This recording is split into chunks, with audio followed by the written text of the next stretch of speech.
বস্তা বস্তা কি নিয়ে যান, চেয়ারম্যান খুশি হবে না খুশি হবে? তাহলে বুঝছেন তো কি বুঝছেন? আল্লাহ কোরআন যেখানে পান সেখানে আপনি থাপ্পড় দিয়ে দৌড়াই দেন। আল্লাহ যখন কদম দিন এসেছে আল্লাহ বলছে আল্লাহ আমারে একটু মাফ করে দেন। আল্লাহ তুমি স্যার আজকে দুনিয়ার মধ্যে কিছু নাই, তুমি একমাত্র রহমান, তুমি একমাত্র গফফার। আর লাইলাতুল কদর দিন দিয়ে আপনি আল্লাহরে পূজা করতেছেন আর আল্লাহ কোরআন যেখানে যেখানে পান সেখানে থাপ্পড় দিতেছেন। খুশি হবে না? কোরআন যখন আপনার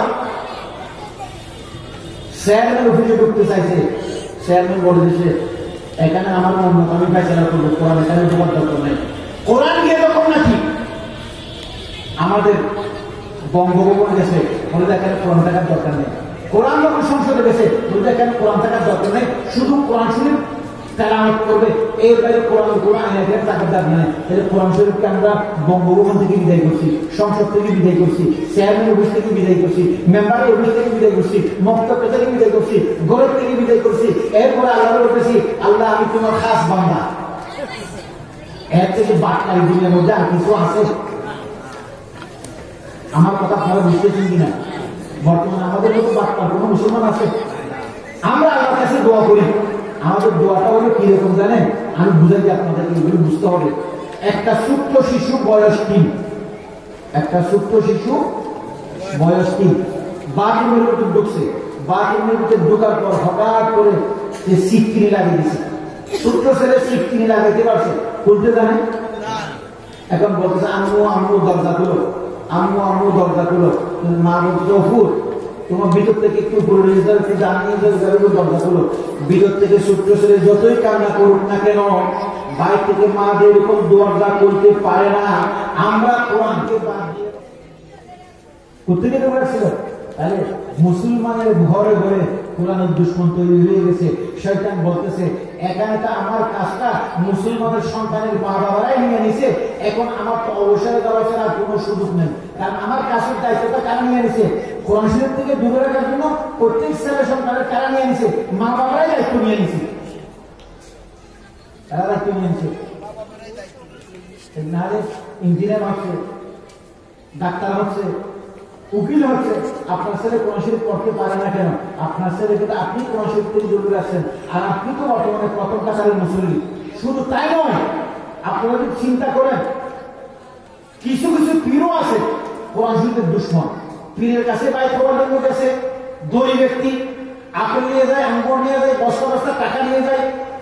পীরে বলতেছে হুজুর আপনি আমার একটু দোয়া দিয়ে দেন, দোয়া দিয়ে দিলেন, তোমরা ব্যবসা বাণিজ্য ভালো চলবে।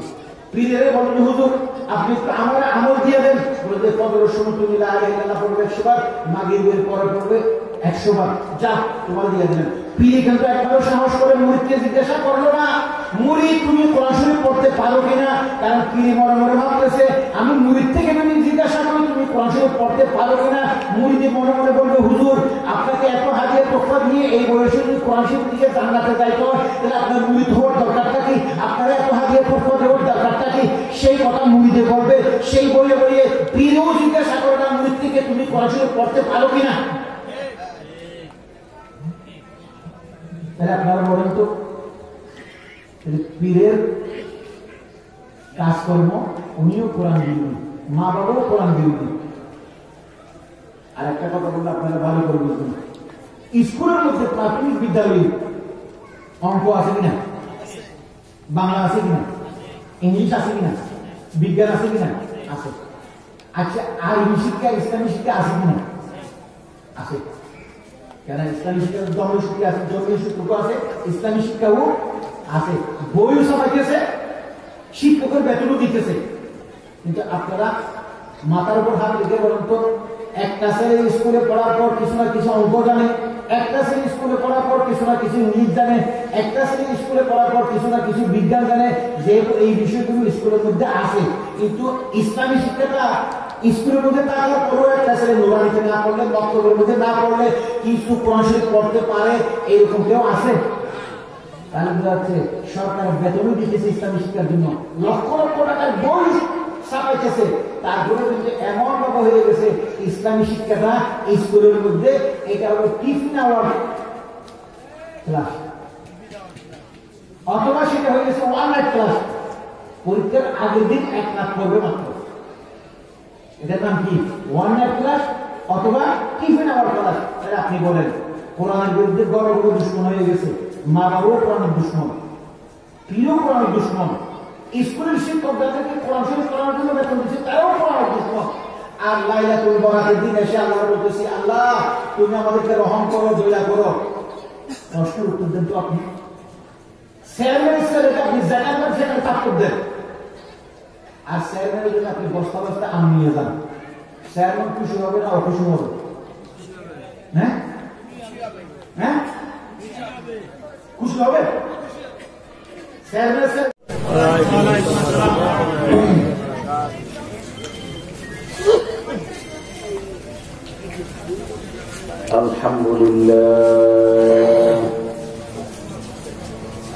الحمد لله نحمده ونستعينه ونستغفره ونستهديه ونعوذ بالله من شرور أنفسنا ومن سيئات أعمالنا. من يهده الله فلا مضل له ومن يضلله فلا هادي له. نشهد أن لا إله إلا الله وحده لا شريك له ونشهد أن محمدا عبده ورسوله صلى الله عليه وعلى آله وأصحابه وبارك وسلم. أما بعد فأعوذ بالله من الشيطان الرجيم. بسم الله الرحمن الرحيم. يا أيها الذين آمنوا ادخلوا في السلم كافة ولا تتبعوا خطوات الشيطان إنه لكم عدو مبين. صدق الله العظيم. قال رسول الله صلى الله عليه وسلم تداعت عليكم الأمم كما تداعت الآكلة إلى قصعتها. قيل لقلتنا يومئذ نحن يا رسول الله.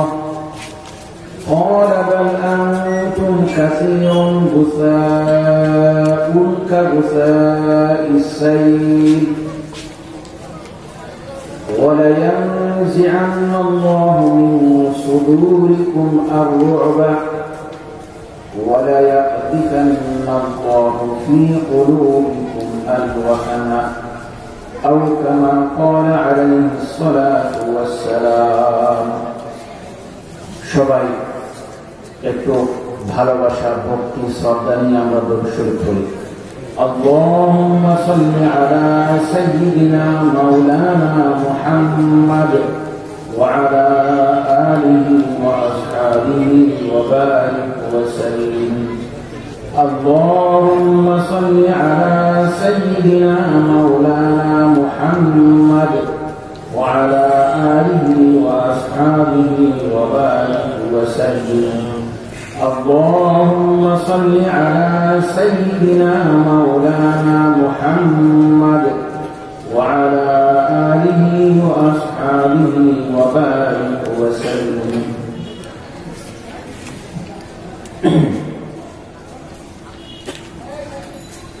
বাগেরহাট কামিল মাদ্রাসা কর্তৃক আয়োজিত আজকের এই মাহফিলের সম্মানিত সভাপতি, অত্র প্রতিষ্ঠানের শ্রদ্ধাভাজন অধ্যক্ষ হযরত মাওলানা মুফতি আবুল কালাম শেখ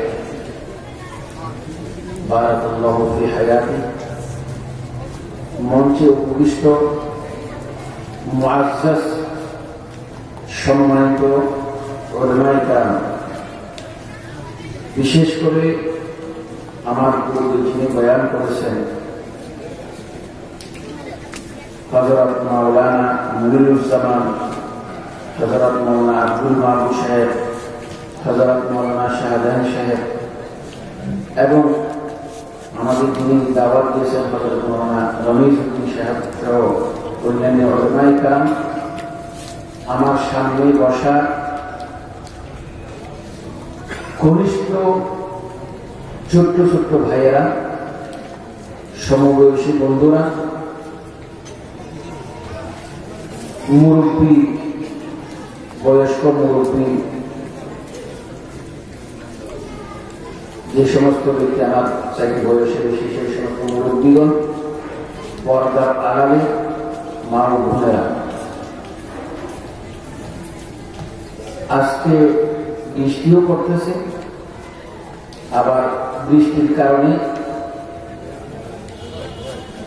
একটু একটু আমাদের গায়ে শিশির, কুয়াশাও ঝরতেছে। এমত অবস্থায় আপনারা সবর করে ধৈর্য ধারণ করে এই কোরআনের মাহফিলে বসে আছেন। আপনারা একটি প্রশ্নের উত্তর দেবেন আমাকে। যে সমস্ত ব্যক্তিরা আজকে এই মাহফিলে আসে নাই, তাদের সাথে আপনারা মনে করেন বেশি সুস্থ, আপনাদের সাথে বহু সুস্থ ব্যক্তি এই মাহফিলে আসে নাই, আছে কিনা? আচ্ছা, আপনারা যারা আসছেন আপনারা কি মনে করেন আপনারাই সবচেয়ে বেশি ধনী ব্যক্তি? আপনাদের সাথে বহু ধনী ব্যক্তি আসে না, এরকম আসে না? আপনাদের সাথে বেশি জ্ঞান গরিমার অধিকারী সেরকম ব্যক্তি আসে না এই মাহফিলে, আসে না? তাহলে আপনারা কি এখানে জ্ঞানের জোরে, সম্পদের জোরে, সুস্থতার জোরে এখানে এসেছেন নাকি আল্লাহর রহমতের জোরে? কোন সন্দেহ আছে? আমি মাঝে মধ্যে একটি কথা বলে থাকি, যারা আসে নাই তাদের কানে কানে শয়তান দিয়েছিল। শয়তান বলেছে, ভাই এই ওয়াজ মাহফিলে যাওয়ার দরকার নেই, হুজুররা যা ওয়াজ করবে তা তুমি আগের থেকেই জানো। হুজুররা বলবে চুরি করবে না, ডাকাতি করবে না, মিথ্যা বলবে না, নামাজ পড়বে, পর্দা করবে, সুদ খাবে, এই ওয়াজগুলি তো হুজুররা করবে, নতুন কি বলবে? অতএব এই মাহফিলে যাওয়ার কোনো দরকার। কানে কানে দিয়ে যারা আসে না তাদেরকে এখানে আসার আগে এই ওয়াজ মাহফিলের খবর তাদের কানে যাওয়ার পরে শয়তান তাদের কানের মধ্যে দিয়ে একটা ওয়াজ করে না, বিভিন্ন ভাবে করছে। কাউকে বলছে আর হুজুররা এখানে বিয়ে যাইও না, হুজুররা রাশিদের কথা বলে, ওয়াজ মাহফিলে যাওয়ার কথা নেই। হুজুররা পরের ঘরে খায়, নিজের খবর নেই, ওয়াজ মাহফিলে যাওয়ার দরকার নেই। বিভিন্ন ভাবে মাহফিলে না আসার জন্য কানে কানে ওয়াজ করেছে। আপনাদেরকেও হয়তো শয়তান বিভিন্ন ভাবে মিসগাইড করার জন্য চেষ্টা করেছিল, ঠিক কিনা বলেন? কিন্তু আপনারা শয়তানের ওয়াজ উপেক্ষা করে, শয়তানের বয়ানকে উপেক্ষা করে আপনারা এসেছেন। সেই জন্য আমি বলি, আপনারা হলেন শয়তানের মতো এত কুশক্তির বিরুদ্ধে যুদ্ধ করে আপনারা এখানে এসেছেন। সেই জন্য আপনারা হলেন বিজয়ী ঈমানদার, বিজয়ী ঈমানদার। এই বিজয়ের পেছনে যিনি আমাদেরকে রহম করেছেন তিনি হল রব্বুল আলামিন, যিনি আমাদেরকে শয়তানের মতো এত শক্তিশালী কুশক্তি শত্রুর বিরুদ্ধে বিজয় অর্জন করার জন্য তাওফীক দান করেছেন। সে রব্বুল আলামিনের দরবারে কালিমাতুশ শুকর আদায় করে সবাই বলি আলহামদুলিল্লাহ। আপনারা যে বসে আছেন এটা কার অপছন্দ? শয়তানের। এখানে যে বসে আছেন কার পছন্দ? আল্লাহর পছন্দ। কার পছন্দ? আল্লাহ। মাঝখানে যদি বেশিক্ষণ বয়ান করবে না, যেহেতু সময় কম, কলসি যখন ভর্তি হয়ে যায়, চাপা কলের থেকে পানি নিচ্ছেন, কলসি যখন ভর্তি হয়ে যায় তখন পানি আরো ঢুকাইতে চাইলে যা ঢুকেছে তাও বের হয়ে যায়। অতএব সারাদিন আপনাদের মগজের মধ্যে কোরআন হাদিসের বয়ান ঢুকাইছে, এখন যদি আরো চাপ দিয়ে ঢুকায় যা সারাদিন ঢুকছে তাও বের হয়ে যাবে। সেজন্য বেশি ঢুকাবো না, কতটুকু আপনাদের চেহারা থেকে কতটুকু ঢুকানো যায় অতটুকু ঢুকাবো মাত্র। শুধু একটি কথা বলবো, সেটা হলো আপনারা যদি মাঝখানে উঠে যান, শয়তান খুশি হবে। কে খুশি হবে? আর শেষ পর্যন্ত থাকলে কে খুশি হবে? আল্লাহ। আপনারা মনে মনে ভাবতেছেন, হুজুর শুরুর দিকে বসলাম, আল্লাহরে খুশি করলাম, মাঝখান দিয়ে চলে গেলাম, শয়তানের খুশি করলাম, কারে কখন কাজে লাগে কি জানি। নাউজুবিল্লাহ বলবেন না? কারণ একজন মুসলমান শুরুতেও কাকে খুশি করবে? আরো জোরে বলেন কাকে? মাঝখানেও কাকে? শেষেও কাকে? আমাদেরকে শয়তানকে খুশি করার কোন সুযোগ একজন মুসলমানের নাই। বর্তমানে যারা ইসলামের বিরোধিতা করে কালিমা পড়ার পরে তারা বলে, হুজুর আমার কোরআন হাদিসের ওয়াজ বহুত শুনেছি, কিন্তু কোরআন হাদিসের ওয়াজ শোনার পর দেখেন মুসলিম দেশ যেগুলি আছে সেইগুলির মধ্যে অশান্তি। লন্ডন, আমেরিকা, ব্রিটিশ, তারা কোরআনও মানে না, ইসলামও মানে না, তারা আমাদের থেকে শান্তি বেশি। এই কথাগুলি আমাদের মুসলমানের মুখ দিয়ে আপনারা শুনেন কিনা বলেন তো? নাকি শুনেন না? শুনেন। কারণটা হলে কি জানেন? বর্তমান মুসলমান যারা আছে তারা তাদের ওয়াজ শুনতে ভালো লাগে। কি শুনতে ভালো লাগে? ওয়াজ শুনতে ভালো লাগে, এটা আমল করতে ভালো লাগে না। মারা গেলে ঈসা ইসলামের জন্য কোরআন শরীফ পড়াইতে ভালো লাগে, কিন্তু জীবিত থাকতে কোরআন শরীফ আমল করতে ভালো লাগে। মুনাজাত করে তওবা করতে ভালো লাগে, গুনাহ ছাড়তে ভালো লাগে না। ঠিক কিনা বলেন? আমাদের হলো সবগুলি বিপরীতমুখী আমল। আমাদের মুসলমান বর্তমানে এই অবস্থা হওয়ার কারণে মুসলমানের অধঃপতন। মুসলমানের এই অবস্থা হওয়ার কারণে মুসলমানের অধঃপতন। অতএব আল্লাহ পাক বলেন, আউযু বিল্লাহি মিনাশ শাইতানির রাজীম, বিসমিল্লাহির রহমানির রহিম, ইয়া আইয়ুহাল্লাযীনা আমানু দুখুলু ফিস-সিলমি কাফা।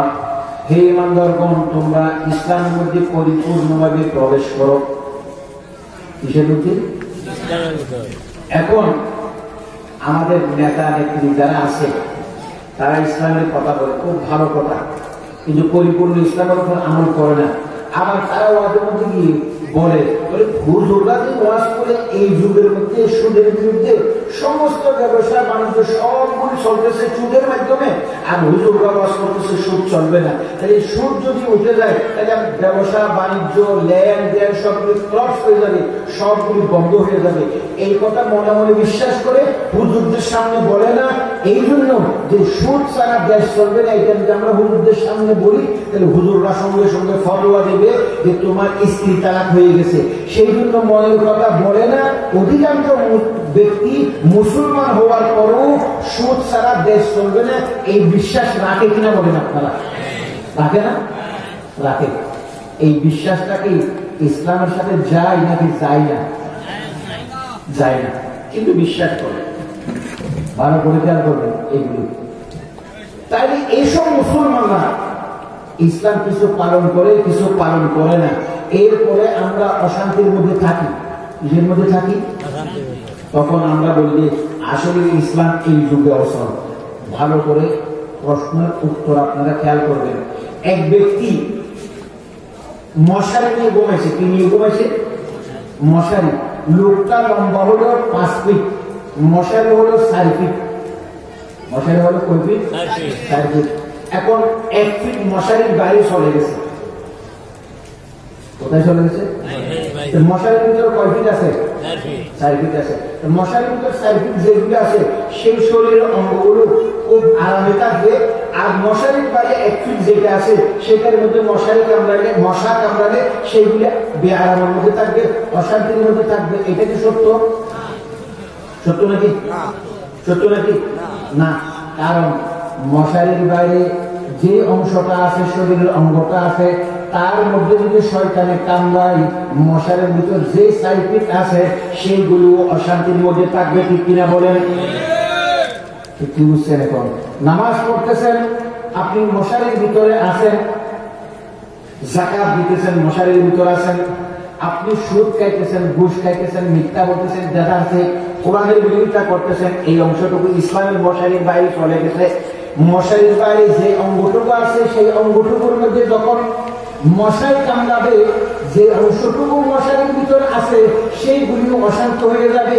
আপনি যে ইসলামের মশারির ভিতর আপনি পা রেখেছেন, সেখানে যখন শয়তানে কামড়ায় আপনার নামাজ, রোজা, হজ জাকাত সবগুলি নামাজ পড়ার পরও অশান্তি হয়ে যায়। কথা বুঝে আসছে? তাহলে আমরা অশান্তির মধ্যে আছি কেন? নামাজও করি, রোজাও রাখি, হজও করি, সুদও খাই, ঘুষও দিই, আবার ব্যাপারটাও করি। এখন আপনারা আমাদেরকে বলেন হুজুর সব মানতে পারলাম না, 3 ভাগের 1 ভাগ তো মানলাম, 3 ভাগের 1 ভাগ তো শান্তির মধ্যে থাকবো, 3 ভাগের 2 ভাগ তো মানলাম, 3 ভাগের 2 ভাগ তো শান্তির মধ্যে থাকবো। আমরা 3 ভাগের 2 ভাগের 1 ভাগ না, মশারির বাইরে যতটুকু আছে অতটুকুর মধ্যে মশা কামড়ালে যে 5 ভাগের 4 যে মশারির ভিতর আছে সেইগুলিতে এরকম অশান্তির মধ্যে থাকবে। তুমি যখন ইসলামের 4 ভাগের 1 ভাগ মানবে না আর 4 ভাগের 3 ভাগ মানবে, সেইগুলিও অশান্তি হয়ে যাবে তোমার জন্য। সেজন্য আল্লাহ বলেন ইয়া আইয়ুহাল্লাযীনা আমানু দুখুলু ফিস-সিলমি কাফা, হে ইমানদারগণ তোমরা ইসলামের ভিতরে পরিপূর্ণভাবে প্রবেশ করো। তাহলে এখন আমরা যে অশান্তির মধ্যে আছি সেটা কি ইসলামের দোষের কারণে নাকি ইসলাম পরিপূর্ণ না মানার কারণে? ইসলাম পরিপূর্ণ না মানার কারণে। ভালো করে খেয়াল করবেন, ইসলাম আমরা মানি না কেন? ইসলাম না মানার জন্য আমরা কিছু যুক্তি তৈরি করছি। 1 নম্বর যুক্তি হল, সেটা কি? আমরা অজ্ঞ, ইসলাম সম্পর্কে জানি না। যখন ইসলামের শত্রুরা যেই যুক্তি দিয়ে আপনাকে ইসলাম থেকে দূরে রাখার জন্য যুক্তি দেবে, সঙ্গে সঙ্গে তাদের যুক্তিগুলো আমরা দিই, যে ইসলাম সম্পর্কে এমন নয়। ভালো করে খেয়াল করবেন, নারীদেরকে বেপরদা করার জন্য নারীর স্বাধীনতার নাম দিয়ে নারীদেরকে বেপরদা করছে। সুন্দর সুন্দর না অসুন্দর? কথা বুঝেন নাই? বর্তমানে নারীরা বেপরদার মধ্যে চলতেছে অধিকাংশ। তাদেরকে কেউ কেউ বলছে এই তোমরা নারীরা পর্দা করবে না, জেনা করবে, চুরি করবে, এইরকম কোন স্লোগান আছে? স্লোগানটা কি? নারীদেরকে অধিকার দিতে হবে। নারীদেরকে কি দিতে হবে? অধিকার দেওয়ার নাম দিয়ে স্লোগানটা খুব সুন্দর, কিন্তু নারীদেরকে কি করছে? বেপরদা করছে। ভালো করে খেয়াল করবেন, শিশুদেরকে আপনি শাসন করবেন নামাজের জন্য, সত্য কথা বলার জন্য, চরিত্রবান হওয়ার জন্য শাসন করবেন। সরকার বলতেছে না, আপনি শাসন করতে পারবেন না, শিশু নির্যাতন নিষিদ্ধ। কি নিষিদ্ধ? শিশু নির্যাতন। আচ্ছা, শিশু নির্যাতন শব্দটা খুব অমায়িক শব্দ, লোভনীয় শব্দ, অর্থাৎ শিশুদেরকে নির্যাতন করতে নিষেধ করতেছে। শিশুদেরকে আল্লাহ রাসূল ভালোবাসে, সেগুলো ভালোবাসো। ইন্ডিয়ারিকে তারা শব্দটা সুন্দর, আর ইন্ডিয়ারিকে বলল যে যখন নাকি একটা ছেলে মা বাবার শাসন থেকে মুক্ত হবে, একটা ছেলে যখন শিক্ষকের শাসন থেকে মুক্ত হবে, একটা ছেলে যখন মুরব্বীদের শাসন থেকে মুক্ত হবে, একটা ছেলে যখন বড় ভাইয়ের শাসন থেকে মুক্ত হবে, সেই ছেলেটা জীবনেও চরিত্রবান হবে না, ধার্মিক হবে না, সেই ছেলেটা সুদখোর হবে, ঘুষখোর হবে, জুয়ারি হবে, সেই ছেলেটা একবারে কি হবে? অন্যের শরাবি হবে। তাহলে ছেলেদেরকে, আমাদের ছেলেগুলিকে মদখোর বানানোর জন্য, শরাবি বানানোর জন্য, জেনাখোর বানানোর জন্য, আমাদের ছেলেগুলিকে বদচরিত্র বানানোর জন্য একটা সুন্দর স্লোগান আমাদেরকে গিয়েছে, আমরাও গিয়েছি। সেটাকে শিশু নির্যাতন করা যাবে না। কথা বুঝছেন কিনা? বর্তমানে যতগুলি আমাদেরকে ইসলাম বিরোধী ট্যাবলেট খাওয়াইতেছে, সবগুলি হলো একেবারে সুন্দর সুন্দর স্লোগান দিয়ে। ঠিক কিনা বলেন? সেই জন্য ভালো করে খেয়াল করবেন। কোন মসজিদের মধ্যে যখন হুজুররা হক কথা বলে, হুজুররা যখন কি বলে? হক কথা বলে, ইসলামের রাজনীতির কথা বলে, তখন আমাদের যারা মুতওয়াল্লি সাহেব আছে, আমাদের যারা মসজিদের সভাপতি আছে, তারা কি বলে? বলে যে হুজুর এখানে রাজনীতির কথা বলিয়েন না। কি কথা বলিয়েন না? রাজনীতির কথা বলিয়েন না। আবার আচ্ছা, দেশের মধ্যে সুদ, ঘুষ আমরা ওয়াজ করে বন্ধ করতে পারবো নাকি শাসক যিনি আছি ওনার জন্য বন্ধ করা সহজ? আচ্ছা, শাসক যখন ইসলামী শাসক হবে না, আপনি মসজিদের মধ্যে ইসলামী রাজনীতির কথা বলবেন না, তাহলে ইসলামী শাসক তৈরি হবে না। আবার বলি, মসজিদের মধ্যে যখন ইসলামী শাসনের কথা বলবেন না, তখন ইসলামী শাসক ইসলামী শাসনের কথা কি মন্দিরের মধ্যে হবে? কোথায় হবে? মসজিদে হবে।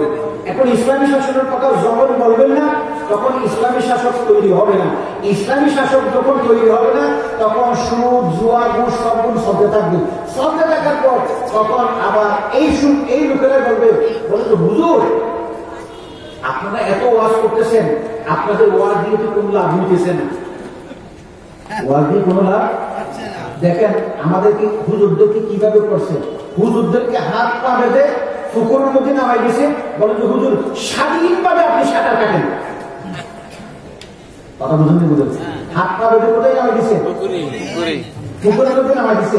এরপরে কি বলতেছে? স্বাধীনভাবে সাঁতার কাটেন।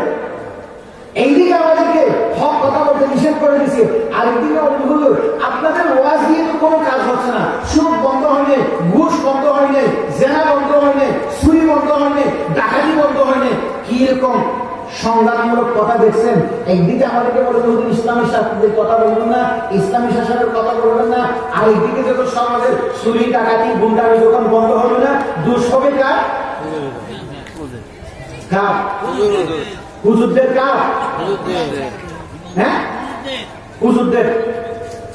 তাহলে আমাদের মধ্যে কি ফ্যাসের মধ্যে ফেলছে দেখছেন? আপনারা খেয়াল করতেছেন কিনা?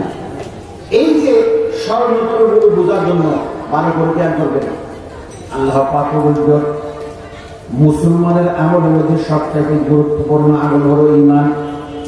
মুসলমানের আমলের মধ্যে সবথেকে গুরুত্বপূর্ণ আমল কি? ঈমান। কিন্তু আল্লাহ পাক বলেন, প্রথম ওহী নাযিল করার সময় ঈমান আনার জন্য বলে নাই।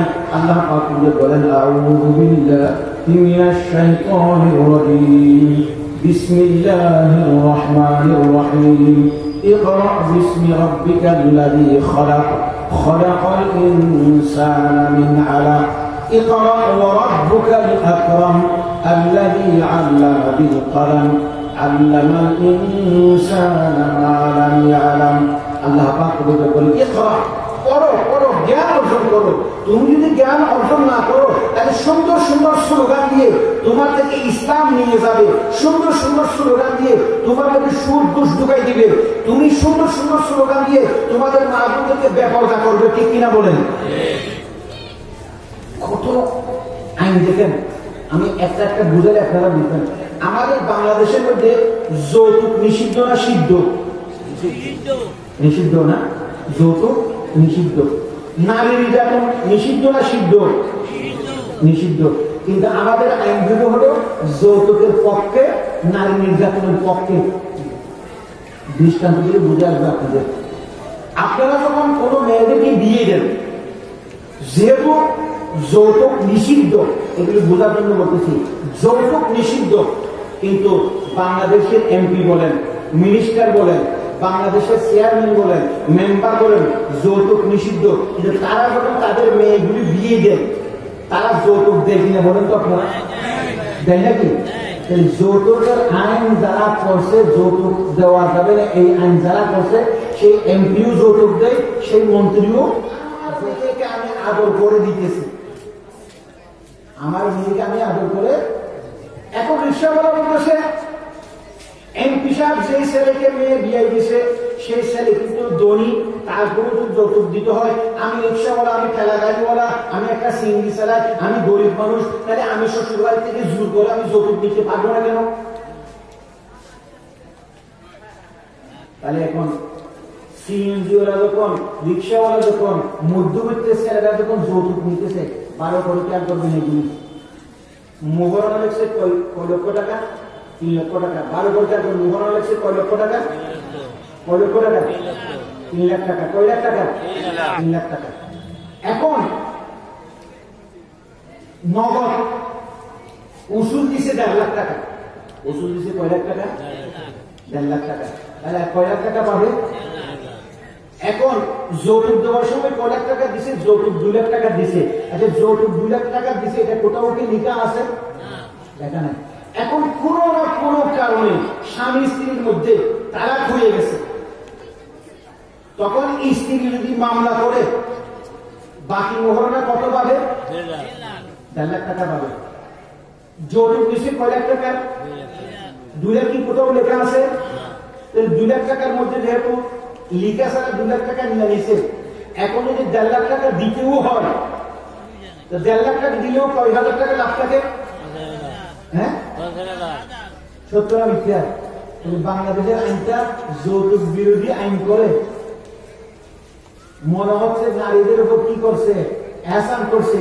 ইনডাইরেক্টলি যৌতুক বিরোধী আইন করে আইনটা সুস্থ প্রয়োগ না থাকার কারণে স্বামী 3 বছর 2 বছর সে মেয়েকে নিয়ে সংসারও করছে, ভুগু করছে, তালাকও দিয়ে দিছে, আর তালাক দেওয়ার পরে 50,000 টাকা কার লাভ হয়েছে? ছেলের লাভ হয়েছে। তার লাভ হয়েছে, পুরুষের লাভ হয়েছে। ঠিক কিনা বলেন? কথা বুঝে আসতেছে কিনা? আমরা যদি এই মঞ্চে বসবাস ইসলামের কথা যখন বলতে পারবো না, তখন আমাদেরকে যৌতুক বিরোধী আইন করে মেয়েদেরকে জুলুম করবে। নারী নির্যাতন দেখেন, নারী নির্যাতন যত হবে, নারী নির্যাতনের বিরুদ্ধে আইন হইতেছে।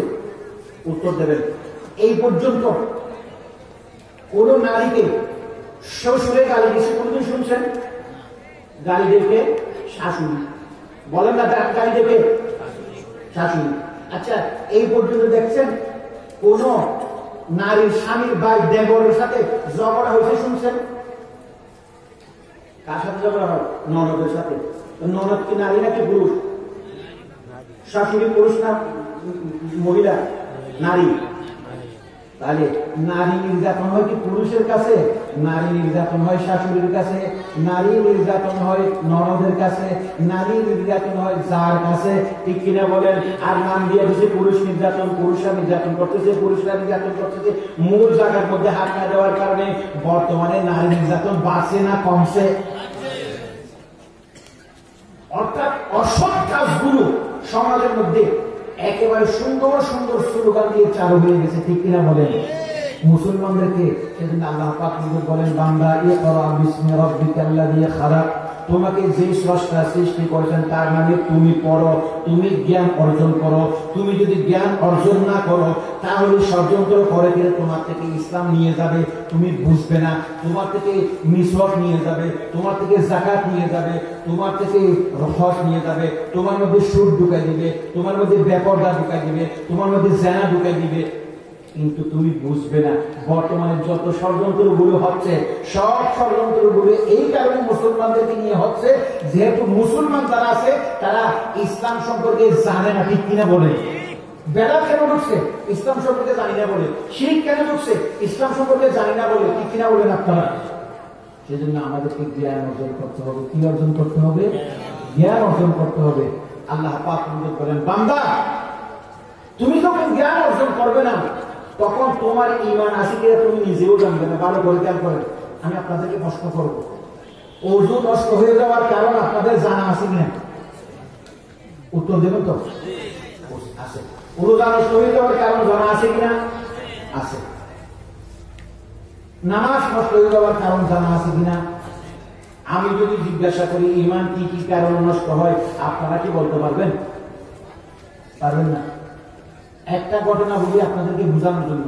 থানভী রহমতুল্লাহ আলাইহি বলেন, একটা মহিলা ছিল, তার মহিলার নামটা ছিল মরিয়ম বিবি। মহিলার নামটা কি? তো মরিয়ম বিবি এক পীরের কাছে গিয়ে বাইক হয়েছে। তো পীরে বললো যে তুমি ঠিক মতো নামাজ পড়বে, পর্দা করবে, রোজা রাখবে, আর মাঝে মধ্যে আমার সাথে দেখা করতে আসবে। তো মরিয়ম বিবি 3 মাস পর পর পীরের সাথে দেখা করতে যায়। এইবারে 3 মাস পরে পীরের সাথে দেখা করতে গেছে। পীরে বললো যে তুমি ঠিক মতো নামাজ পড়ো, আলহামদুলিল্লাহ। তুমি ঠিক মতো রোজা রাখো, আলহামদুলিল্লাহ। তুমি ঠিক মতো ওযু করো, বলে তো হুজুর আপনার এখানে যে প্রথম দিন আসছিলাম সেই দিনকে আপনি আমার ওযু করাই দিয়েছেন, সেই ওযুর উপরে এই 3 মাস আসি। কথা বুঝেন না? অর্থাৎ মরিয়ম বিবি জানে না রক্ত বের হলে ওযু ভাঙে, মরিয়ম বিবি জানে না পেশাব করলে ওযু ভাঙে, মরিয়ম বিবি জানে না পায়খানা করলে ওযু ভাঙে, মরিয়ম বিবি জানে না বাতাস বের হলে ওযু ভাঙে, মরিয়ম বিবি জানে না বমি করলে ওযু ভাঙে। সেই জন্য মরিয়ম বিবি ওযু পায়খানা করলে ওযু নষ্ট হয় নাই, পেশাব করলে ওযু নষ্ট হয় নাই, বাতাস বের হলে ওযু নষ্ট হয় নাই, বমি বের হলে ওযু নষ্ট হয় না, যেহেতু অজু কি কি কারণে ভাঙবে সেটা অজু নষ্ট হয় না। বর্তমানেও হাজার হাজার মুসলমান আছে যারা ইমান কি কি কারণে নষ্ট হয় সেটা জানা না থাকার কারণে দাঁড়িয়ে নিয়ে ঠাট্টা করলেও তাদের ইমান থাকে, কোরআন নিয়ে ঠাট্টা করলেও তাদের ইমান থাকে, সুদের পক্ষে কথা বললেও ইমান থাকে, ঘুষের পক্ষে কথা বললেও ইমান থাকে, পর্দার বিপক্ষে কথা বললেও ইমান থাকে। যেহেতু ইমান কি কি কারণে নষ্ট হয় সেটা জানে না, ঠিক কিনা বলেন? কথা কি বলছেন, বুঝছেন নাকি? বর্তমানে আমাদের এখানে হাজার হাজার মুসলমান এমন আছে আমাদের সাথে নামাজও পড়ে, রোজাও রাখে, ভিতরে ভিতরে ইমানটা কেন? যেহেতু ইমান কি কি কারণে নষ্ট হয় সেটা জানে না। মরিয়ম বিবি যেরকম ইমান কি কি কারণে নষ্ট, অজু কি কি কারণে নষ্ট হয় সেটা জানা না থাকার কারণে তার অজুদের গেলেও নিজেকে অজুওয়ালা মনে করছে। বর্তমানে হাজার হাজার মুসলমান এমন আছে যারা ইমান কি কি কারণে নষ্ট হয় সেটা জানা না থাকার কারণে তারা মনে করছে আমাদের ইমান আছে। আপনি দেখেন তো বাংলাদেশের মধ্যে যারা রাজনীতি করে তাদের কাছে যদি জিজ্ঞাসা করেন, ভাই কোরআন হাদিসের মধ্যে তো ইসলামী শাসনের কথা আছে, আপনি তো রাজনীতি করতেছেন, ইসলামী শাসনের কথা বলেন না কেন? তখন সে বলবে যে ভাই ইসলামী শাসনের কথা বলার দরকার না, ইসলাম হলো একটা ধর্ম, নামাজ রোজা হজ যাকাত ঠিক থাকলেই হলো। আচ্ছা, ইসলাম কি একটা ধর্ম? ইসলাম কি অন্য ধর্মের মতো ধর্ম? ভালো করে খেয়াল করেন, ইসলাম যদি অন্য ধর্মের মতো ধর্ম হইতো, আপনারা মধ্যে মধ্যে বর্তমানে আমাদের থেকে বেশি জানেন, হিন্দুদের কীর্তনের মধ্যে কোনোদিন দেখবেন না যে তারা কীর্তন করতেছে, তাদের ঈশ্বরের প্রশংসা করতেছে, একবারের জন্যও দেখবেন না তারা চুরির বিরুদ্ধে কথা বলতেছে, জেনার বিরুদ্ধে কথা বলতেছে, সুদের বিরুদ্ধে কথা বলতেছে। কারণ অন্যান্য ধর্ম আর আমাদের ধর্মের মধ্যে একটু বেশ কম আছে। আমরা যখন বলি লা ইলাহা ইল্লাল্লাহু মুহাম্মাদুর রাসূলুল্লাহ, সবাই বলেন লা ইলাহা ইল্লাল্লাহু মুহাম্মাদুর রাসূলুল্লাহ। অন্য ধর্মাবলম্বী যারা আছে তারা স্রষ্টা, তাদের স্রষ্টার পূজা করে, আমরাও আমাদের স্রষ্টার পূজা করি। আমাদের পূজা করা তাদের পূজা করার মধ্যে, আমাদের ইবাদত করা তাদের ইবাদত করার মধ্যে দুইটা বেশ কম, কয়টা বেশ কম? এইটা জানা না থাকার কারণে আমরা মনে করতেছি, মুসলমানরা মনে করতেছি হিন্দু ধর্ম একটা ধর্ম, মুসলমান ধর্ম একটা ধর্ম। এক নম্বর, আমরা যখন লা ইলাহা ইল্লাল্লাহ বলি তখন আল্লাহর সাথে আমরা কাউকে শরীক করব না, গাছ পূজা করব না, বাঁশ পূজা করব না, একমাত্র ইবাদত করা হবে তার এক। দুই নম্বর খেয়াল করবেন, দুই নম্বর হলো আমরা যখন মসজিদে আল্লাহর কথা অনুযায়ী সিজদা দেব, রুকু করব, আচ্ছা মসজিদ থেকে বের হওয়ার পর আমার ইচ্ছে অনুযায়ী ব্যবসা করবো নাকি আল্লাহর ইচ্ছে অনুযায়ী? আচ্ছা আমরা যখন বিবাহ শাদী করবো নিজের ইচ্ছা অনুযায়ী করবো না আল্লাহর ইচ্ছা অনুযায়ী? আমরা যখন লেনদেন করবো নিজের ইচ্ছা অনুযায়ী নাকি আল্লাহর ইচ্ছা অনুযায়ী? কিন্তু অন্য ধর্মের মধ্যে কথা হলো আমরা ঈশ্বরের পূজা করব আমাদের মন্দিরের ভিতর, পেগুড়ার ভিতর, আমাদের মন্দিরের ভিতর, মন্দিরের বাইরে আমরা আল্লাহকে নিয়ে যাব না। আমরা রাজনীতি কিভাবে করতেছি সেটা আমাদের ঈশ্বরের মাথা কামানোর দরকার নেই। আমরা বিবাহ সাথে কিভাবে করতেছি সেটা আমাদের ঈশ্বরের মাথা কামানোর দরকার নেই। আমরা লেনদেন কিভাবে করতেছি আমাদের ঈশ্বরের মাথা কামানোর দরকার নেই।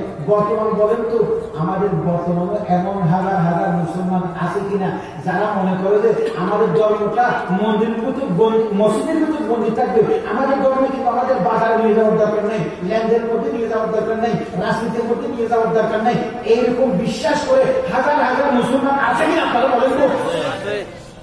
তাহলে আমাদের ধর্ম আর হিন্দু ধর্ম মধ্যে কোনো ব্যস্ত আছে? মুসলমানের ধর্ম হলো মসজিদের ভিতরেও কার কথা চলবে, মসজিদের বাইরেও কার কথা চলবে। আমাদের ধর্ম মসজিদের ভিতর যেরকম আছে আমার আল্লাহ, মসজিদের বাইরেও আমার কি আছে? যখন লেনদেন করবে সেখানেও কে যাবে? আল্লাহ যাবে। যখন বিবাহ শাদী করবে সেখানেও কে যাবে? আল্লাহ যাবে। হিন্দুরা বলতেছে আমাদের ধর্মের আমাদের ঈশ্বর থাকবে কোথায়? মন্দিরের ভিতর, মন্দিরের বাইরে আমাদের ঈশ্বর নেওয়ার দরকার। সেই জন্য হিন্দুরা কোনোদিন বলবে না হিন্দু রাজনীতি, হিন্দুরা কোনোদিন বলবে না আমাদের ব্যবসা বাণিজ্যটা হিন্দু ধর্ম অনুযায়ী চলবে, এটা বলবে না। কিন্তু মুসলমান বলবে আমরা রাজনীতি করবো আল্লাহর বিধান অনুযায়ী। আল্লাহর বিধান অনুযায়ী রাজনীতি করলে কি হবে? সেটা ইসলামী কি হবে? রাজনীতি হবে। আপনারা বলেন তো বর্তমানে হাজার হাজার মানুষ এমন আছে যারা আমাদের ধর্মকে কাটছাট করে দিচ্ছে, তাদেরকে আমরা মুসলমান মনে করি নাকি করি না? তারা মারা গেলে আমরা তাদের জানাজা করি কিনা? আপনারা বলেন তো, তারা ভিতরে ভিতরে মুসলমান আছে নাকি নাই? ভিতরে ভিতরে মুসলমান আছে? উত্তর দেন আছে নাকি নাই? নাই। কিন্তু আমরা মুসলমান মনে করি। ভালো করে খেয়াল করবেন, আপনি তাদেরকে যতই মুসলমান মনে করেন না কেন, এই লোকগুলো যখন মারা যাবে আপনি জানাজার নামাজ পড়বেন, কবরের মধ্যে রাখবেন, বিসমিল্লাহি ওয়া আলা মিল্লাতি রাসূলিল্লাহ সবগুলো বলবেন, কিন্তু আল্লাহর কাছে যেহেতু মুসলমান নয়, সেই নাজাত পাবে না। নাজাত পাবে তাহলে আমরা মুসলমান হওয়ার পরও বহু মুসলমান আছেন যারা মুশরিক হয়ে গেছে। আজকে যদি আমরা 80% মুসলমান যদি ইসলাম বুঝতাম, ইসলাম অর্থ ইসলামী রাজনীতি, লেনদেন অর্থ ইসলামী লেনদেন, বিবাসাদী অর্থ ইসলামী বিবাসাদী, এটা যদি বুঝতাম তাহলে মুসলমানের মধ্যে শান্তি আসতো। বর্তমানে আমরা ইসলামকে কাটসাট করে ফেলছি, মশারির ভিতর 5 ফিটের মধ্যে 4 ফিট মশারির ভিতর রাখছি, আর 1 ফিট মশারির ভিতর বাইরে নিয়ে গেছি, সেই জন্য আমরা ইসলামের মধ্যে শান্তি পাচ্ছি না। আল্লাহ পাক কি বলে দেখেন, আউযু বিল্লাহি মিনাশ শাইতানির রাজীম, বিসমিল্লাহির রহমানির রহিম, আতুমিনুনা বিবাদিল কিতাবি ওয়া তাকফুরুনা বিবাদ। কোরআনের কিছু অংশ মানবে, কিছু অংশ মানবে না, তাই তুমি মুনাফিক হয়ে যাবে। বর্তমানে আমরা অধিকাংশ মানুষ যারা আছি কোরআনের কিছু অংশ মানি না, কিছু অংশ মানি, এইরকম কিনা, নাকি পূর্ণ অংশ মানি, এরকম মুসলমান খুবই কম কিনা? খুবই কম না? তাহলে আমরা কি শান্তি পাবো? কিন্তু আমরা যারা কিছু অংশ মানি, কিছু অংশ মানি না, তাদের শাস্তি কি? আল্লাহ পাক বলেন, ফামা জাযাউ মান ইয়াফআলু যালিকা মিনকুম ইল্লা খিজয়ুন ফিল হায়াতিদ দুনিয়া ওয়া ইয়াওমাল কিয়ামাতি ইউরাদ্দুনা ইলা আশাদ্দিল আযাব। যারা কোরআনের কিছু অংশ মানবে, কিছু অংশ মানবে না, তাদের জন্য দুনিয়ার পুরস্কার হলো তারা দুনিয়ার মধ্যে বঞ্চিত লাঞ্ছিত হবে, আখিরাতের মধ্যে কঠিন শাস্তির দিকে নিক্ষিপ্ত হবে। কয়টা পুরস্কার? কয়টা পুরস্কার? যারা কোরআনের কিছু অংশ মানবে, কিছু অংশ মানবে না, তাদের জন্য কয়টা পুরস্কার? কয়টা? দুইটা। 1 নম্বর হলো দুনিয়াতে তারা বঞ্চিত এবং লাঞ্ছিত হবে, আখিরাতের মধ্যে তারা কঠিন আযাবের দিকে নিক্ষিপ্ত হবে। আখিরাত তো এখনো আসে নাই, সেজন্য আমরা এখন দেখতেছি না, কিন্তু আমরা যারা কিছু অংশ মানি, কিছু অংশ মানি না, আমরা এখন বঞ্চিত এবং লাঞ্ছিত। সারা বিশ্বের মধ্যে আমরা কুত্তার মতো, ঠিক কিনা বলেন আপনারা? মুসলমান আমরা যেহেতু বলেছি লা ইলাহা ইল্লাল্লাহ কি মুসলমান, আমরা কি ধরনের মুসলমান সেটা একটু বুঝাই দিই, ভালো করে খেয়াল করবেন, বুঝার জন্য বলতেছি। একজন ব্যক্তি মেডিকেলের মধ্যে আছে, লাইফ টিউব লাগাই দিছে, অক্সিজেন লাগাই দিছে, লোকটা মরা না জীবিত? উত্তর দেন না কেন? হ্যাঁ, আচ্ছা, এই জীবিত লোকটা কিন্তু বলো তোমার লাইফ টিউব আছে, অক্সিজেন আছে, তুমি 1 কেজি আপেল বাজার থেকে কিনে আনো, কথা বুঝুন না? বুঝুন পারবেনি? তুমি যদি তাকে বলো তুমি 1 পৃষ্ঠা কোরআন তেলাওয়াত করো, পারবেনি? আচ্ছা, লোকটা জীবিত না মরা? যে লোকটা জীবিত, অকাজের কাজের। বর্তমানে আমরা যারা লা ইলাহা ইল্লাল্লাহ পড়েছি, আমরা অক্সিজেন দেওয়া, লাইফ টিউব দেওয়া মুসলমান। কি দেওয়া মুসলমান? অক্সিজেন দেওয়া মুসলমান। সেজন্য আমাদেরকে ইসলামের শত্রু যারা আছে তারা ভয় করে না। হ্যাঁ, রাইস টিউব দেওয়া মানুষ যেরকম জীবিত, মরা নয়, কিন্তু মরার মতো। বর্তমানেও আমরা কোরআন হাদিসকে কাটছাঁট করার কারণে আমরাও ইমানদার, কিন্তু আমাদের ইমানটা রাইস টিউব দেওয়া হওয়ার কারণে আমাদের সামনে মা বোনরা নির্যাতিতা হচ্ছে, ফিলিস্তিনের মুসলমান নির্যাতিতা হচ্ছে, সিরিয়ার মুসলমান নির্যাতিতা হচ্ছে। আমরা চুপ করে বসে আছি, আমাদের কিছু বলার অধিকার নাই, আমাদের কিছু বলার মতো শক্তি নাই, যেহেতু আমরা রাইস টিউব দেওয়া মুসলমান। কি দেওয়া মুসলমান? রাইস টিউব দেওয়া মুসলমান। অতএব আমাদেরকে একটা জিনিস বুঝতে হবে, সেটা হলো আমাদের সব আমলগুলো কবুল হওয়ার জন্য 3টা শর্ত আছে। কয়টা শর্ত? কয়টা শর্ত? 1 নম্বর হলো ঈমান। 1 নম্বর কি? ঈমান। লা ইলাহা ইল্লাল্লাহু মুহাম্মাদুর রাসূলুল্লাহ, লা ইলাহা ইল্লাল্লাহু মুহাম্মাদুর রাসূলুল্লাহ। আপনার সমস্ত আমল কবুল হওয়ার জন্য কি শর্ত? ঈমান। কি শর্ত? ঈমান। ভালো করে খেয়াল করবেন তো একটু, আমরা যে আল্লাহর গোলামি করি, আল্লাহর গোলামির মধ্যে একটা ঈমান নষ্ট করার মতো দুইটা জিনিস আছে, একটা হলো শিরিক আর একটা হলো মুনাফিকি। একটা হলো শিরিক আর একটা হলো মুনাফিকি। বর্তমানে গরু চিনেন আপনারা? গরু গরু গরু চিনেন নাকি? গরুরও যদি আপনি ওষুধ খাওয়াতে যান, গরু ওষুধ খাইতে চাই না, তখন গরুরা আপনি ওষুধ খাওয়াতে যান কলার বাকলের ভিতর দিয়া। মুসলমানরাও বর্তমানে তারা শিরিক খাইতে চায় না, কলার বাকলের ভিতর দিয়া মুসলমানের শিরিক খাওয়াইতেছে অ্যাভেলেবেল। যেমন বর্তমানে এমন হাজার হাজার মুসলমান আছে কিনা যারা টিয়া বাতির কাছে যায় নিজের ভবিষ্যৎ জানার জন্য, যারা বানানোর কাছে যায় নিজের ভবিষ্যৎ জানার জন্য, যারা হিন্দুদের বড় বড় যারা কি আছে জ্যোতিষী আছে তাদের কাছে যায় নিজের ভবিষ্যৎ জানার জন্য। কথা বলেন না কেন আপনারা? ভবিষ্যৎ একমাত্র কে জানেন? আপনি লা ইলাহা ইল্লাল্লাহ পড়ার পর টিয়া পাখির কাছেও গেলেন আপনার ভবিষ্যৎ জানার জন্য। আপনি লা ইলাহা ইল্লাল্লাহ পড়ার পর আপনি বানরের কাছে গেলেন আপনার ভবিষ্যৎ জানার জন্য। লা ইলাহা ইল্লাল্লাহ পড়ার পর আপনি জ্যোতিষীর কাছে গেলেন আপনার ভবিষ্যৎ জানার জন্য। আপনার ঈমান কি আছে নাকি নাই? শয়তান আমাদেরকে কলার বাকলের ভিতর দিয়া শিরিক খাওয়াইছে না? এমন হাজার হাজার মানুষ আছে কিনা যারা কবরের মধ্যে সিজদা করতেছে? তারা বলে কি, আমরা তো আর মূর্তি পূজা করি না, আমরা তো আর গাছ পূজা করি না, আমরা তো আর বাস পূজা করি না, আমরা তো কবরের মধ্যে সিজদা দিতেছি, আমাদের নিয়ত ঠিক আছে।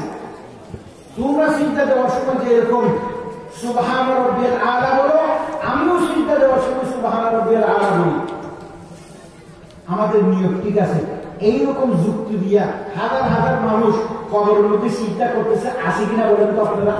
তাহলে আমাদেরকে শিরিক খাওয়াইতেছে কিনা? আমাদেরকে কি খাওয়াইতেছে? শিরিক খাওয়াইতেছে। একটা প্রশ্নের উত্তর ভালো করে খেয়াল করবেন। যেসব ব্যক্তি কবরের মধ্যে সিজদা করতেছে, আপনাকে বলতেছে ভাই আমিও তো কবরের মধ্যে সিজদা করার সময় আমার নিয়ত ঠিক আছে, আমি সুবহান রাব্বিয়াল আলা করতেছি, সেই লোকটাকে আপনি বলবেন ভাই তুমি মুরগির পাখানা খাও, নিয়ত করবে মুরগির রান খাইতেছো। মুরগির রানের নিয়ত করলে কি মুরগির রানের মজা পাওয়া যাবে? আমি বললাম যে দেখো, যদি মুরগির বিষটা খাওয়ার সময় যদি মুরগির রানের নিয়ত করলে মুরগির রানের মজা পাওয়া না যায়, তুমি গাইবাকে খবরকে চিন্তা করে করে তোমার নিয়ত ঠিক আছে এইটা বলে বলে তুমি আল্লাহকে চিন্তা করার স্বভাবে আল্লাহকে চিন্তা করার মজা কেমনে পাবে? আমাদেরকে বর্তমানে খাওয়াইতেছে কিনা? সেজন্য আল্লাহ পাক বলেন আউযু বিল্লাহি মিনাশ শাইতানির রাজীম বিসমিল্লাহির রহমানির রহিম আল্লাযীনা আমানু ওয়া লাম ইয়ালবিসু ঈমানাহুম বিযুলমিন উলাইকা লাহুমুল আমনু ওয়া হুম মুহতাদুন। ওই সমস্ত ব্যক্তি যারা ঈমান এনেছে তাদের ঈমানের সাথে জুলুম এবং শিরক কুফরের মিশ্রণ ঘটায় নাই। উলাইকা লাহুমুল আমনু, তারা আল্লাহর পক্ষ থেকে নিরাপদ থাকবে, ওয়া হুম মুহতাদুন, তারা হেদায়েতের উপর থাকবে। বর্তমানে মুসলমান ঈমান আনার পরে হাজার হাজার শিরকের মধ্যে লিপ্ত হয়ে গেছে, হাজার হাজার কুফরের মধ্যে লিপ্ত হয়ে গেছে। আমরা যখন মানুষকে দাওয়াত দিতে যাই, তাবলীগ ওয়ালারা যখন দাওয়াত দিতে চাই, ভাই মাগরিব পরে একটু মসজিদের মধ্যে ঈমান আমলের কথা হবে, আপনি একটু মসজিদের মধ্যে আসেন ঈমান সম্পর্কে জানেন, তখন এইসব লোকেরা কি বলে জানেন? বলে যে ভাই আমি তো ঈমানদার, আমাকে দাওয়াত দেওয়ার দরকার নাই, আপনি হিন্দু হয়ে যান দাওয়াত দেওয়ার জন্য। এরকম বলে কিনা? বলে নাকি? শয়তান কি একটা ফাঁকিবাজি বের করছে দেখেন। শয়তান বলছে দাওয়াতের কাজটা বন্ধ করতে হবে, সেজন্য মুসলমানের কাছে গেলে মুসলমানকে শিখাই দিব, মুসলমান যেন বলে হিন্দুদের কাছে যাওয়ার জন্য, আর যখন হিন্দুদের কাছে যাবে তখন হিন্দুদের কানে কানে শয়তানি শিখাই দিছে যে দেখো মুসলমান নামাজ পড়ে না, রোজা রাখে না, হজ করে না, তোমার জাতি ভাই তারে দাওয়াত না দিয়ে তুমি আমার কাছে আসছো কেন? কত সুন্দর বলেছে।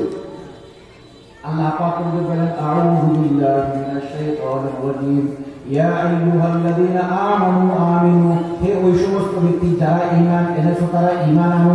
আল্লাহ পাক এই আয়াতের মধ্যে ঈমানদারকে ঈমান আনার জন্য দাওয়াত দিয়েছে না কাফেরকে?